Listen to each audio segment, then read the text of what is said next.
This is the end. The nightmare that began in whispers beneath the bed has now consumed an entire family.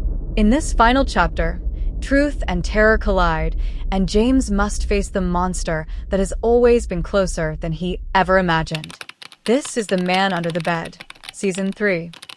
The new house was supposed to be a sanctuary, a fresh start. But how can you escape a monster that lives in the very fabric of your family?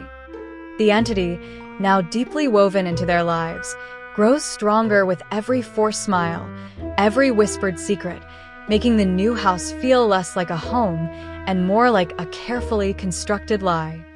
The real Leo, trapped between two worlds, becomes a pawn in a game only the monster understands.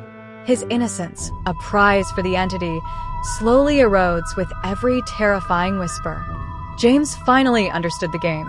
It was never about a physical monster he could fight or run from. It was a psychological war for the soul of his family. The lines between his sons began to blur, and he was no longer sure who he was fighting for or what he was fighting against. James had finally reached his limit. He realized the only way out was not to run, but to fight.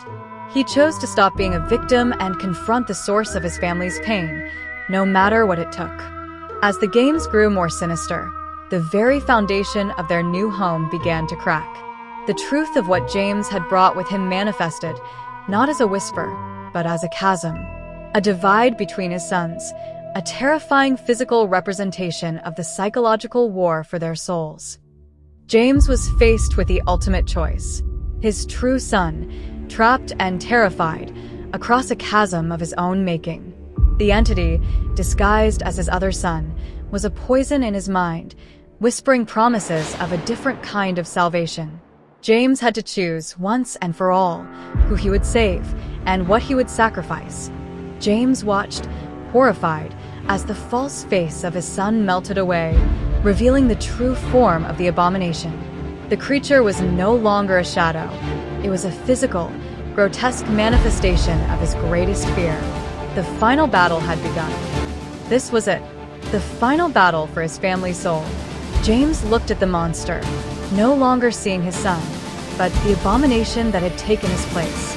With a scream of rage and a father's love, he lunged forward, ready to destroy the horror he had inadvertently brought into his life. The battle was over.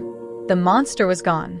But as James looked down at the pale, still form of the son he had killed, he realized the true horror had just begun. The monster had been a part of him now, a part of the family, and the price of victory was a loss that could never be repaid. He had saved his son, but he had become a monster himself. The monster was gone, or so James believed. He had fought, bled, and sacrificed everything to save his family. Yet in the hollow silence of the aftermath, one truth lingered. Evil never truly dies. It only changes its face. And somewhere in the shadows of their broken home, something was still watching. The nightmare may have ended, but the story was far from over.